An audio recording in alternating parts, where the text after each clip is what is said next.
Hello hi അസ്സലാമു അലൈക്കും. എല്ലാവർക്കും നമസ്കാരം. എല്ലാ കൂട്ടുകാർക്കും എൻ്റെയും എൻ്റെ ഫാമിലിയുടെയും ഈദ് മുബാറക്.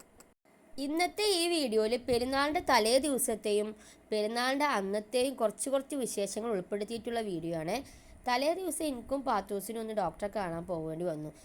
തലേ ദിവസം തന്നെ ഞാൻ ഒരുവിധം ജോലികളൊക്കെ ഒരുക്കി വെക്കും. അപ്പോൾ നമുക്ക് രാവിലെ എണീറ്റാൽ അധികം ജോലികളൊന്നും ഉണ്ടാവില്ല കേട്ടോ. എല്ലാ വീട്ടിലും അങ്ങനെ തന്നെ ആയിരിക്കും എന്ന് വിചാരിക്കുന്നു. തലേന്ന് തന്നെ നമുക്ക് ചിക്കനൊക്കെ മസാല കൂട്ടി വെച്ചാൽ രാവിലെ നമുക്കത് എടുത്തുങ്ങാണ്ട് വറുത്താൽ മതി. പിന്നെ പാലും പാക്കറ്റൊക്കെ ഞാൻ ഫ്രിഡ്ജിനകത്ത് വെക്കുമ്പോൾ കഴുകിയിട്ടാണ് കേട്ടോ വെക്കാറ്. ഇതിൻ്റെ ഇടയിൽ ഞാൻ ചിക്കനും മസാല കൂട്ടുമ്പോൾ ഒരാളെ ശ്രദ്ധിക്കണില്ല. അപ്പോൾ ആളിവിടെ കടന്ന് കുറേ കുറുമ്പുകൾ കാണിക്കുന്നുണ്ട് കേട്ടോ. ഞാൻ ഇറച്ചി കഴിക്കാൻ കൊണ്ടുവന്ന കൊട്ടയാണ് ആളുടെ തലയിൽ. ഇതിൻ്റെ ഇടയിൽ സനമോളും മനും കൂടി അടുക്കളയിൽ സബോള കട്ട് ചെയ്ത് തന്നു, അതുപോലെ ക്യാരറ്റ്, പിന്നെ ഇഞ്ചി വെളുത്തുള്ളിയൊക്കെ പേസ്റ്റൊക്കെ ഉണ്ടാക്കി തന്നു. പിന്നെ ഇതിൻ്റെ ചിക്കൻ പാർട്സ് എടുത്തിട്ട് ഞങ്ങൾ അന്നക്ക് ചോറ് കഴിക്കാൻ വേണ്ടിയിട്ട് കറി ഉണ്ടാക്കി കേട്ടോ. അങ്ങനെ പിറ്റേ ദിവസം നേരം വെളുത്ത് നമ്മുടെ ബിരിയാണിക്കുള്ള അരിയൊക്കെ അടുപ്പത്തിട്ടു കേട്ടോ. കുറച്ച് വീഡിയോസൊക്കെ ഞാൻ സ്കിപ്പ് ചെയ്തു, കാരണം കുറേ വീഡിയോസൊന്നും വേണ്ട, ബിരിയാണി വെക്കുന്ന വീഡിയോസൊന്നും വേണ്ടാന്ന് വെച്ചു കേട്ടോ. കാരണം എല്ലാവർക്കും അറിയാം ദം ബിരിയാണി വെക്കാൻ. അങ്ങനെ നമ്മുടെ ദം ബിരിയാണിക്കുള്ള എല്ലാതും റെഡിയായി ദമ്മ് ഇട്ടു കേട്ടോ.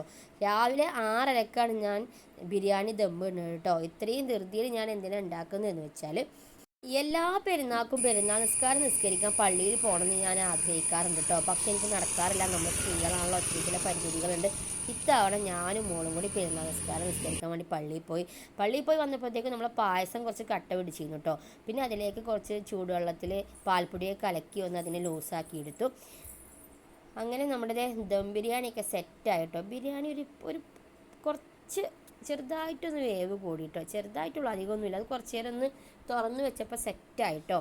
പിന്നെ ഞങ്ങൾ ബിരിയാണിയൊക്കെ കഴിച്ചിരുന്നപ്പോൾ ഞങ്ങൾ ഇനിയിപ്പോൾ എങ്ങോട്ടേലൊക്കെ ഒന്ന് പോകണമല്ലോ എന്നൊക്കെ ഇങ്ങനെ കുറിച്ച് ആലോചിക്കുകയാണ്. ഇതിൻ്റെ ഇടയിൽ നമ്മളെ പാത്തു ബിരിയാണി സൂപ്പറാന്ന് പറയുന്നുണ്ട് കേട്ടോ. നമ്മളെ വീട്ടിൽ എന്തുണ്ടാക്കിയാലും ടേസ്റ്റ് നോക്കുന്ന ആൾ പാത്തുവാണേ. പിന്നെ ഇതിൻ്റെ ഇടയിൽ അവർ പള്ളിക്ക് ഇറച്ചി വാങ്ങാൻ വേണ്ടി പോയിട്ടോ.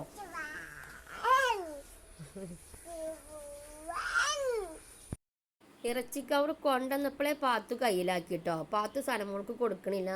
പാത്തുവിനാണെങ്കിൽ തന്നെ അത് പിടിക്കാനും പറ്റില്ല. എങ്ങനെയൊക്കെയോ പാത്തു അത് എനിക്ക് തന്നു എൻ്റെ കയ്യിൽ. പിന്നെ അതിനെ ഫ്രീസറിൽ വെച്ചു കേട്ടോ. ഞാൻ പറഞ്ഞല്ലോ കുറച്ച് മുന്നേ പുറത്തേക്കൊന്നും പോകാമെന്നുള്ള പ്ലാൻ ഉണ്ടായിരുന്നു. അപ്പോൾ ഞങ്ങളുടെ വീടിൻ്റെ അവിടെ നിന്ന് കുറച്ച് അങ്ങോട്ട് പോകണം കേട്ടോ. അവിടെ നല്ല രസമാണ്, പ്രകൃതി രമണീയമായ സ്ഥലമാണ്, ചൊക്കന എന്ന് പറയും. ഇപ്പം ഞാൻ ഈ വീഡിയോ എടുക്കുന്ന ഭാഗത്താണ് കൂട്ടം വന്നിട്ട് വെള്ളമൊക്കെ കുടിക്കാറ് കേട്ടോ. ആന മാത്രമല്ല, മാന് മ്ലാവ് ഒക്കെ ഉണ്ട് കേട്ടോ. കാണാൻ നല്ല രസമുള്ള സ്ഥലമാണ്, അത്രയും ഭംഗിയുള്ള സ്ഥലമാണ് കേട്ടോ. ഇപ്പം ഈ ടൈമിൽ ആനയൊന്നും ഇറങ്ങില്ല, കാരണം മഴക്കാലമാണല്ലോ. മഴക്കാലത്ത് ആനകളൊന്നും അങ്ങനെ വരാറില്ല. ഇത് കണ്ടപ്പോൾ പാത്തൂസിനും ഒന്ന് ഇറങ്ങാനൊരാഗ്രഹം കേട്ടോ. അപ്പോൾ പാത്തുവിനും അവന് പതുക്കെ കൈ പിടിച്ചാൽ ജസ്റ്റ് വെള്ളത്തിൻ്റെ അവിടെ നിന്ന് ജസ്റ്റ് ഒന്ന് ഇറക്കിയിട്ടുള്ളൂ കേട്ടോ. ഇപ്പം ഞാനീ കാണിക്കുന്ന ഈ ഭാഗം ഉണ്ടല്ലോ, ഈ ഭാഗത്താണ് ആനകൾ കൂട്ടത്തോടെ വന്നിറങ്ങാറ് കേട്ടോ. നല്ല രസമാണ് കാണാനേ. പെരുന്നാൾ ദിവസം ആയതുകൊണ്ട് തന്നെ ചൊക്കനയിൽ അത്യാവശ്യം തിരക്കുണ്ടായിരുന്നു കേട്ടോ. കുറേ ബൈക്ക് റൈഡേഴ്സ് ഉണ്ടായിരുന്നു. പിന്നെ കുറേ പേര് ഇവിടെ വരുന്നതെന്ന് വെച്ചാൽ റീൽസൊക്കെ എടുക്കാനാണ് കേട്ടോ. അത്രയും മനോഹരമായ സ്ഥലമാണ്. ഞാൻ ആദ്യമായിട്ട് ചൊക്കനയിൽ നിന്ന് ആനനെ കാണുന്നത് ഇവിടെ ഒരു പള്ളിയുണ്ട്, കാടിനകത്തൊരു പള്ളിയുണ്ട്. അവിടെ നേർച്ച ഉണ്ടാവാറുണ്ട്. അപ്പോൾ ആ നേർച്ചയ്ക്ക് വന്നപ്പോഴാണ് കേട്ടോ ആനക്കൂട്ടങ്ങളെ കണ്ടത്. അതിലൊരു കുട്ടിയാനൊക്കെ ഉണ്ടായിരുന്നു, കള്ളാനെയും കുട്ടിയാനൊക്കെ ഉണ്ടായിരുന്നു. നല്ല രസമായിരുന്നു കാണാൻ. അത് അപ്രതീക്ഷിതമായി കണ്ടതാണ് കേട്ടോ. ഞങ്ങൾ കുറച്ച് നേരം ഒക്കെ കണ്ടു നിന്നിട്ട് ഞങ്ങൾ പോന്നു. പിന്നെ ഞാൻ ഇവിടുന്ന് ആനകളെ കണ്ടിട്ടില്ല. ഓരോരുത്തരുടെ വീഡിയോസിലൊക്കെ കാണാറുണ്ട് ഇവിടെ ആന ഇറങ്ങി. കുറേ ആന ഇറങ്ങുമ്പോൾ ഒരു ആനയൊന്നുമല്ല, കൂട്ടത്തോടെ കുറേ ആനകൾ ഇറങ്ങും കേട്ടോ. പിന്നെ ഇവിടെ അധികം റബ്ബർ എസ്റ്റേറ്റാണ് കൂടുതൽ കാണാനുള്ളത്.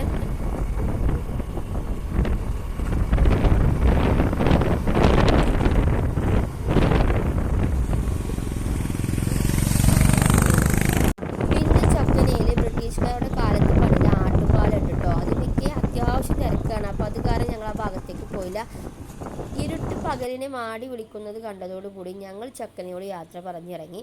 സനമോൾ ഒരു ആനനെ പോലും കണ്ടില്ലല്ലോ എന്ന സങ്കടം പറയുമ്പോൾ ഒരു മയിലിനെ കണ്ടത്. വീഡിയോയുടെ അടിയിൽ നിങ്ങളുടെ അഭിപ്രായങ്ങൾ കമൻറ്റ് ചെയ്യാൻ മറക്കരുത് ഫ്രണ്ട്സ്.